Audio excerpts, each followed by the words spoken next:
Sir, आपकी मौजूदगी हमारे लिए सबसे बड़ी हौसला। मैं अकेला मुस्तकबिल की इजाजत दे नहीं सकता।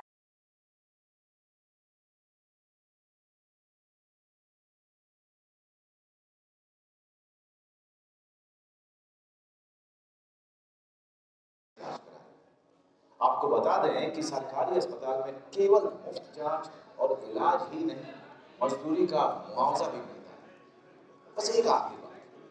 जब भी सरकारी छिड़काव कर्मी बालू मक्खी के खात्मे के लिए आपके घरों में आए तो कृपया उनकी सहायता पूरी तरह से करें। याद रखिए, आपका थोड़ा सा सहयोग खत्म करेगा काला आजार रोग। गरीब हर जात और धर्म की रेखा पार कर किसी को भी अपनी जकड़ में ले सकता है हाथी पांव। पर डरे नहीं, इसका बचाव आसान है। साल में सिर्फ एक बार सरकार द्वारा दी हुई मुफ्त दवाएं खाएं और इस बीमारी से अपने आप को और अपने परिवार को बचाएं। मैं कहूँ कि ये बीमारी यदि मेरे जैसा साधारण इंसान यदि कहे तो हम ये कहेंगे कि मक्खी मारो मच्छर मारो अभियान है। एक तरफ जहां राज्य के 4 ऐसे जिले हैं जहां अभी भी कालाजार का थोड़ा थोड़ा प्रकोप बचा है और चारों जिले संथाल से आते हैं। मेरा ये मानना है कि ये बीमारी जो है, ये बीमारी गरीबों को ही सबसे ज्यादा अपना निशाना बनाती है, क्योंकि जो गरीब लोग हैं मिट्टी के घरों में रहते हैं, अपने पशुधन को भी अपने साथ रखते हैं और ऐसे मिट्टी के घर भी होते हैं जहां सूर्य का प्रकाश जाना भी संभव नहीं होता, या हम ये कहें कि उस घर में नमी बहुत ज्यादा होती है और नमी के कारण भी और मिट्टी के घरों में जो बीच बीच में दरार होती है उसके कारण भी जो है बालू मक्खी जिसको हम कहते हैं उसका वहां आवास भी होता है, प्रजनन भी करती है। ये अलग सी बात है कि हम लोग इसके उन्मूलन के लिए स्वास्थ्य विभाग समय समय पर वैसे घरों को चिन्हित करके छिड़काव वगैरह करता है, छिड़काव करके मक्खियों को मारने का काम करता है। और अभी हम लोगों ने ये भी भारत सरकार से भी निवेदन किया कि प्रधानमंत्री आवास योजना के तहत वैसे गरीब लोग और विशेष करके वो संथाल के लोग जिनको ये कालाजार जो है ज्यादा उसके लिए परेशानी का कारण है, तो उनको पक्के मकान बना दिए जाए। और झारखंड हमारा जल जंगल जमीन पर आधारित झारखंड, और हम हमारे माननीय मुख्यमंत्री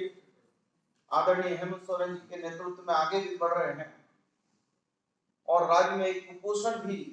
हमारे सामने एक बड़ी समस्या है और इस कुपोषण को दूर करने के लिए हम लोग कृत संकल्पित हैं और कुपोषण दूर करने के लिए हमको पशुधन भी रखना होगा। हमको अपने घरों में चाहे वो गाय हो, भैंस हो, बकरी हो, मुर्गी हो, और जब तक उन लोगों से प्राप्त चाहे मांस के रूप में हो, चाहे दूध के रूप में हो, दही के रूप में हो, पौष्टिक आहार जब तक हम नहीं लेंगे तब तक हम कुपोषण से भी मुक्ति नहीं पाएंगे। तो एक तरफ हम पशुधन को बढ़ाना चाहते हैं, दूसरे तरफ जिस घर में पशुधन होता है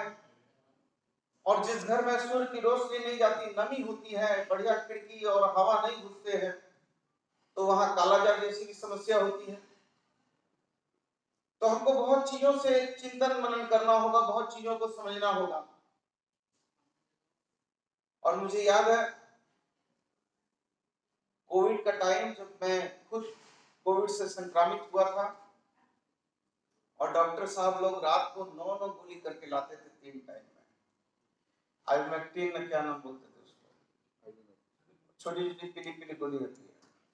वो जब लाते थे एक साथ आधा मुट्ठा गोली देते थे,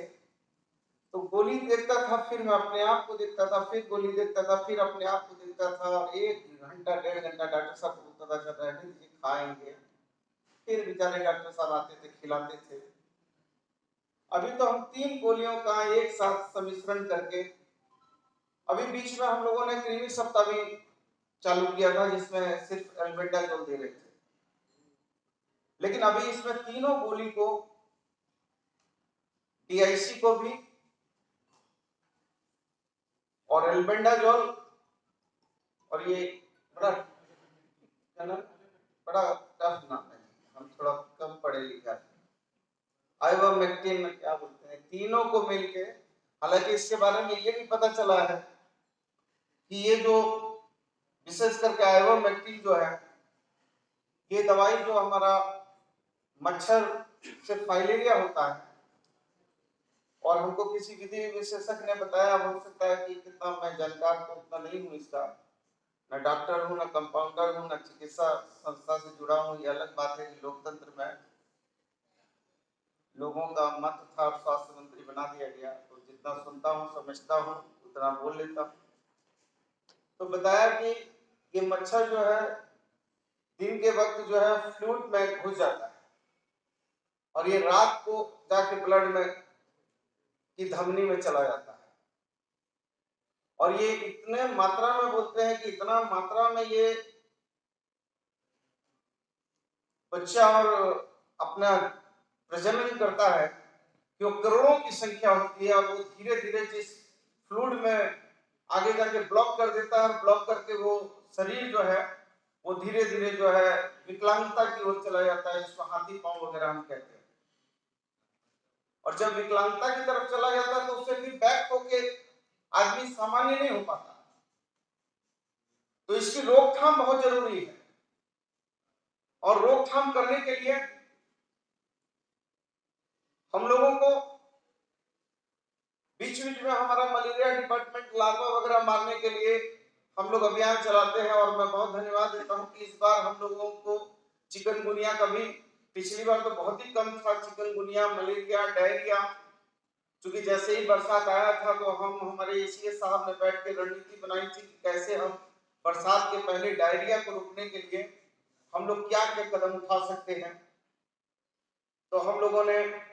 उसी तरह से कदम उठाया, तो डायरिया का भी प्रकोप नहीं हुआ, मलेरिया भी बहुत कम हुआ, चिकनगुनिया भी बहुत कम हुआ है। नहीं, फाइलेरिया और कालाजार का मास कम्युनिकेशन कैंपेन करके लोगों में जन जागृति कर रहे हैं। लोगों को इसके विरुद्ध में खड़ा होने के लिए ये संगोष्ठी का आयोजन किया गया है। 4 हमारे राज्य के ऐसे ज़िले हैं जो अभी भी कालाजार के प्रकोप में हैं। ये अलग सी बात है कि उसमें लगातार निरंतर गिरावट आ रही है, और हम कालाजार के विरुद्ध सख्ती से आगे बढ़ रहे हैं। और हमारे राज्य के 7 ऐसे ज़िले हैं जिसमें अभी भी फाइलेरिया का प्रकोप है। एक मक्खी से जनित बीमारी है, एक मच्छर से जनित बीमारी है, और दोनों ही बीमारियों का समाज में स्प्रेड नहीं हो, इसके लिए लोगों से निवेदन करते हैं कि इसके विरुद्ध में जो हमारी सरकार अभियान चला रही है, उस अभियान में एमसीडी में जुड़ें और इस अभियान को सफल बनाएं। झारखंड को फाइलेरिया और कालाजार का जो तय समय है 2030 का, उसके पहले ही राज्य से इसको समाप्त करें। इसी के लिए संगोष्ठी है, और इसमें वीडियो के माध्यम से, अन्य माध्यमों से इस इसका संदेश भी दिया जा रहा है और इसके विरुद्ध में दवाइयों को भी लोगों को सेवन कराने के लिए लोगों को प्रेरित किया जा रहा है। मंत्री जी, लगातार आपको 3 साल होने को है स्वास्थ्य मंत्री और जो हालात का पहले से बेहतर हो रहा है, लेकिन सुधरेगा। अब एक साथ तो नहीं सुधरेगा, लेकिन सुधर तो जाएगा। कुदरत को जहाँ जिद है बिजलियाँ गिराने की, मुझे भी जिद है वहीं आसियाँ बनाने की। तो हम लोग करके दिखा देंगे।